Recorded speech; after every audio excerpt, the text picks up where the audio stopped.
Variable resistor.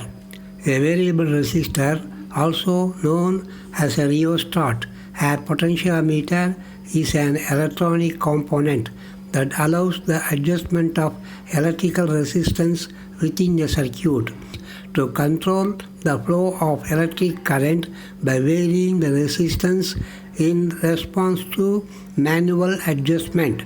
This is typically achieved by a sliding or rotating mechanism that changes the effective length of the resistor or alters the material composition, thereby modifying the resistance. Variable resistors find applications in a variety of electronic circuits where precise control over resistance is necessary, such as in volume controls for audio devices, dimmer switches for lighting, and tuning controls in electronic instruments.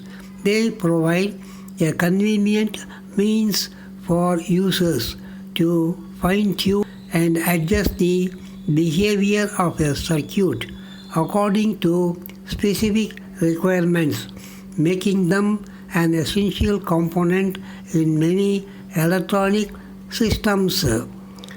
Thank you for watching. Please subscribe and like.